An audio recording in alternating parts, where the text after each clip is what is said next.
আসসালামু আলাইকুম সম্মানিত দর্শক শ্রোতা, সবাই কেমন আছেন? আশা রাখি সবাই ভালো আছেন।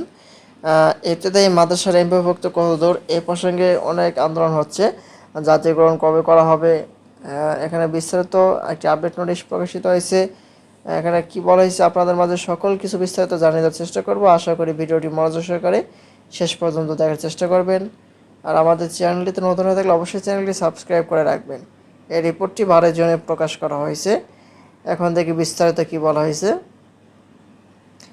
শিক্ষকদের আন্দোলনের মুখে এবছরের শুরুতে স্বতন্ত্র ইবতেদায়ী মাদ্রাসাকে পর্যায়ক্রমে জাতীয়করণের ঘোষণা দিয়েছিল কারিগরি মাদ্রাসা শিক্ষা বিভাগ। সেই ঘোষণায় 5 মাস বাদেও জাতীয়করণের আগের ধাপ এমপিওভুক্তি শুরু হয়নি।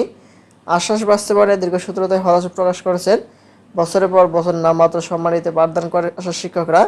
শিক্ষা মন্ত্রণালয় বলছে, ইবতেদায়ী মাদ্রাসাগুলো এমপিওভুক্ত প্রক্রিয়া অনেকটা গুছিয়ে আনা হয়েছে। এমপিও নীতিমালার খসড়া প্রস্তুত, অর্থ মন্ত্রণালয়ের অনুমোদনের জন্য তা পাঠানো হয়েছে।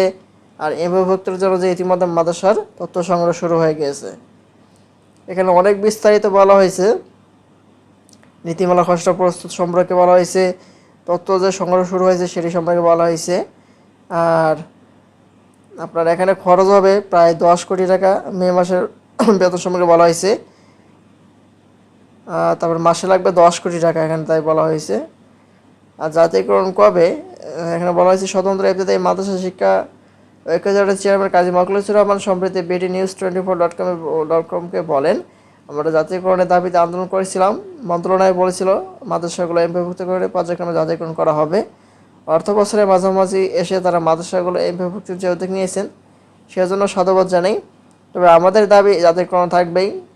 সরকার যেন পর্যায়ক্রমে মাদ্রাসাগুলো জাতীয়করণের উদ্যোগ নেয় সে দাবি জানাচ্ছি। আর এই বিষয়ে যুগ্ম সচিব এস.এম. মাসুদুল হক বিডি নিউজ 24.com-কে বলেন, আমরা মাদ্রাসাগুলোকে এমপিওভুক্ত করতে চাচ্ছি, তাহলে জবাবদিহিতা আসবে। এখন তো স্বতন্ত্র ইবতেদায়ী মাদ্রাসাগুলোতে তেমন তদারকি নেই, কিছু কিছু অস্তিত্ব নেই। ধাপে ধাপে এমপিওভুক্তির পর এই মাদ্রাসাগুলো জাতীয়করণের প্রস্তাব পাঠানো হবে উপদেষ্টা পরিষদে।